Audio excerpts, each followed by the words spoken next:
민주당 노웅래 의원에 대한 체포동의안 부결의 후폭풍이 이어지고 있습니다. 국민의힘은 이재명 대표의 방탄 예행 연습이냐고 공세를 폈고요.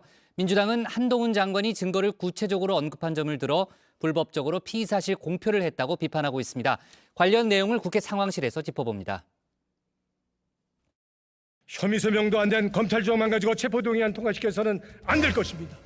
누구든 이렇게 엮이면 살아남을 사람이 누가 있겠습니까? 사람 잡는 도구로 악용될 수 있을 것입니다. 네, 민주당 노웅래 의원에 대한 체포동의안 부결이 됐습니다. 4년 7개월 만에 부결이고요. 21대 국회 들어서는 첫 부결 사례입니다.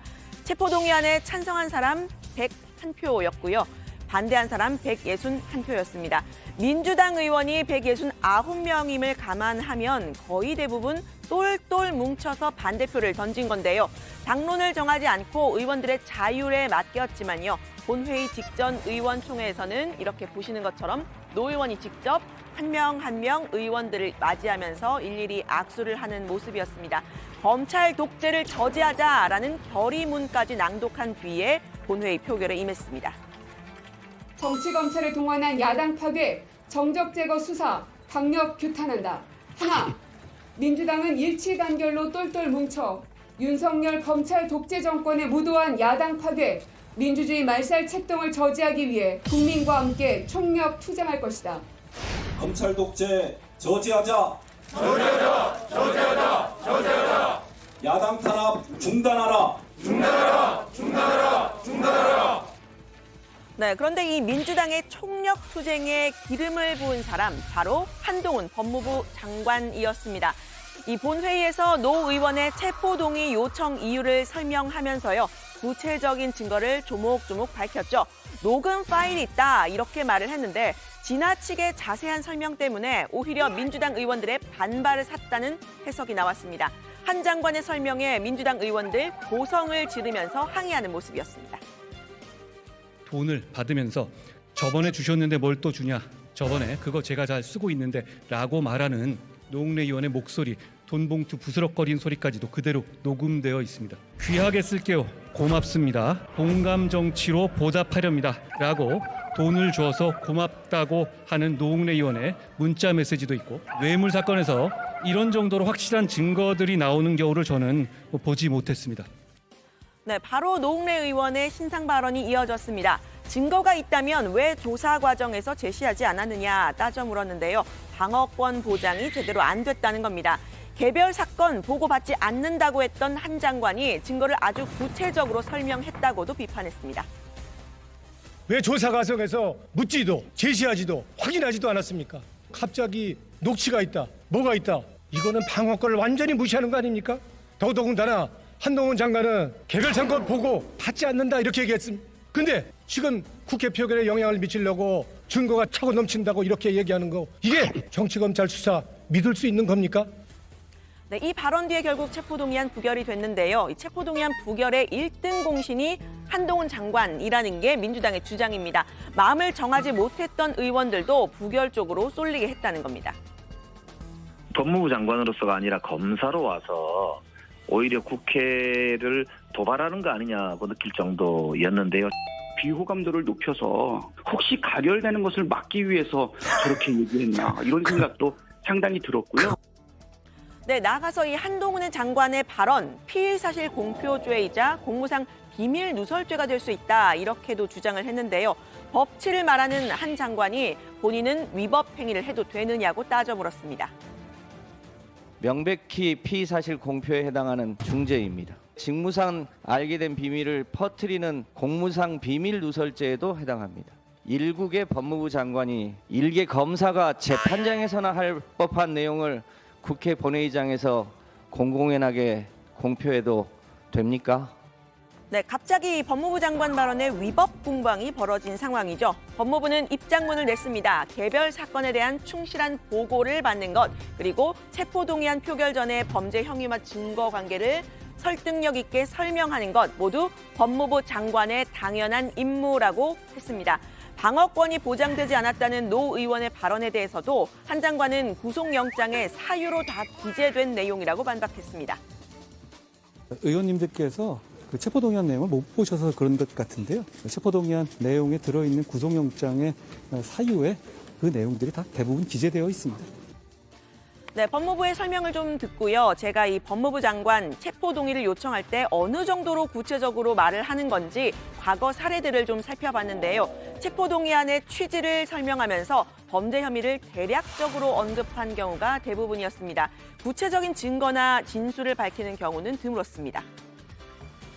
용인시장 재직 중 주택개발사업 관련 부정한 청탁을 받고 용인시 소재 토지를 시세보다 저렴하게 제3자로 하여금 매수하게 하는 등 합계 4억 6,200만 원 상당을 수수한 특정범죄가중처벌 등에 관한 법률 위반 제3자 뇌물수수 혐의로 구속영장을 신청하였고 이 사건 공여자들은 홍문정 의원에게 청탁 대가로 금품을 교부한 사실에 관하여 일관되고도 구체적인 진술을 하고 있으며 경민대학교 관계자들의 진술과 학교법인 이사회의 회의록 및 계좌 추적 결과 등 그 밖의 여러 가지 인적, 물적 증거들도 이를 뒷받침하고 있어 네, 결과적으로는 이 체포동의안 부결이 된 상황이죠. 국민의힘은 민주당을 향해서 이재명 대표의 체포동의안이 올 경우를 대비한 예행 연습을 한 거냐고 비판했습니다. 민주당이 일치 단결해서 160표 넘게 부결 표결한 것은 곧 있을지 모르는 자당 대표에 대한 체포 동의안을 미리 막아내기 위한 예행 연습이라는 것이 다수의 관측입니다. 민주당은 앞으로 어떤 체포 동의안에 찬성할 수 있겠습니까? 네, 정의당도 민주당의 이번 결정에 대해서는 비판을 했습니다. 앞서 류호정 원내대변인 정의당은 체포동의안 찬성 방침이다 미리 밝힌 바가 있었는데요. 비리 사범을 보호하라고 만든 불체포 특권이 아니라고 했습니다. 방탄소년단은 활동을 중단했지만 방탄민주단이 활동을 시작했습니다. 불체포 특권 폐지가 정치개혁이라던 이재명 대표의 대선 공약은 어디로 갔습니까? 169석으로 민생법안 하나 제대로 못 만들면서 방탄국회의 힘만 보여준 민주당은 부끄러운 줄 알아야 합니다. 네, 그런데 민주당에서는요, 이 체포동의안 부결 반드시 이 대표에게 유리한 건 아니다 이런 이야기도 나왔습니다. 방탄국회라는 비판이 거세질 경우에 이 대표를 마냥 방어하기가 부담스러울 수 있다 이런 뜻으로 풀이가 되는데요. 체포동의안을 보낸 검찰의 의도에도 의문을 표현했습니다. 이게 반드시 이재명 대표한테 유리할까요?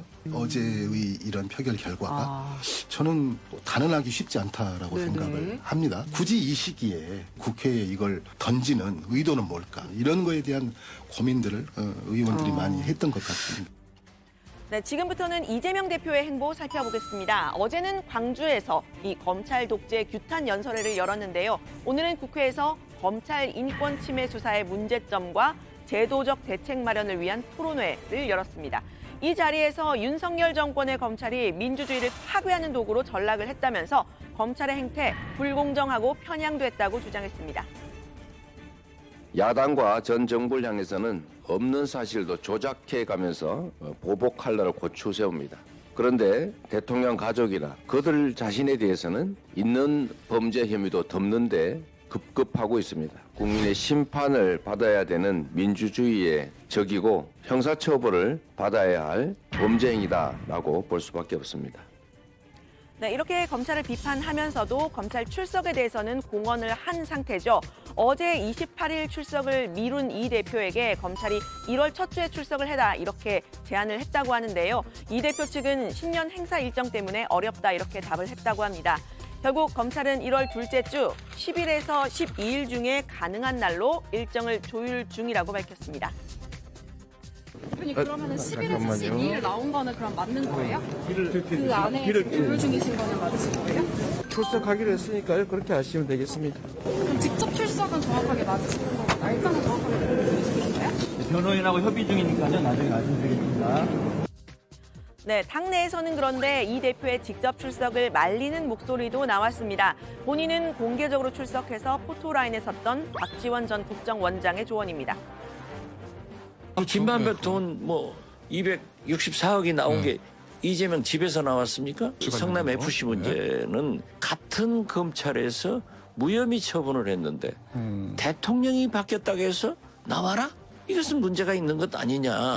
그래서 저 같으면 나가지 말고 싸워라 라고 했는데 네, 이 대표가 검찰에 출석을 하고 나면 추가 소환 조사, 압수수색 등으로 결국은 구속영장을 청구할 거다라는 게 민주당의 예측인데요.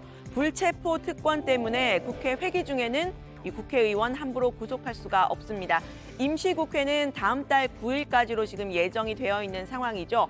박찬대 최고위원은 일몰법 그리고 이태원 참사 국정조사 등을 논의하기 위해서라도 그 이후에도 이 임시국회를 추가로 열어야 한다고 주장했습니다. 일몰법 관련된 부분도 그렇고 국정조사도 지금 7일자로 끝나게 되는데 사실 추가적인 연장은 불가피하다 보니까 그 1월달 임시국회가 다시 소집돼야 되지 않겠냐. 아마 쉬지 못하는 국회가 계속 이루어지지 않을까 그렇게 생각이 듭니다. 네, 국민의힘 정진석 비대위원장은요. 임시국회를 또 열자는 건 이 대표 방탄을 위한 거다 이렇게 주장을 했는데요. 임시국회 일정 여야 합의 잘 될 수 있을까요? 아니, 이재명 의원이 민주화 투쟁하다가 검찰에 소환됐습니까? 아니면 절대 권력에 맞서다가 탄압을 받고 있습니까? 이재명 사법 리스크의 본질은 권력형 부패 범죄입니다. 민주당은 1년 내내 국회를 열어두고 이재명 체포동의안이 국회로 넘어올 때마다 부결시키겠다는 계산입니다. 네, 여야는 이달 들어서 이 새해 예산안부터 시작해서 이태원 참사 국정조사, 이재명 대표의 방탄 논란까지 내내 공방을 이어왔던 그런 모습이었죠. 그 결과라고 할까요? 오늘자 NBS 전국 지표조사에서는 국민의힘과 민주당의 지지율 동반 하락하는 모습이었습니다. 국민의힘은 2주 전보다 4%포인트, 민주당 지지율은 2%포인트 떨어진 건데요. 민주당 지지율은 9월 넷째 주 이후에 3개월여 만에 30% 아래로 떨어진 모습입니다. 대신 여기 보시는 이 회색 줄 보이시죠? 지지 정당이 없는 무당층이 33%로 7%포인트 올랐습니다. 여야가 강대강 대치를 이어가는 상황에서 피로감 느낀 걸까요? 무당층이 늘어난 상황으로 풀이가 되는데요. 어느 쪽이 이들의 마음을 잡게 될지 좀 지켜봐야겠습니다. 이제 새 밤만 자면 새해인데요. 새해는 여야가 힘을 합쳤다. 이런 좀 더 밝은 소식 전할 수 있었으면 좋겠습니다. 오늘 발제는 이렇게 정리합니다. 민주당 한동훈 장관 피의사실 공표죄, 법무부 장관의 당연한 임무, 이재명 대표 1월 둘째 주 검찰 출석할 듯.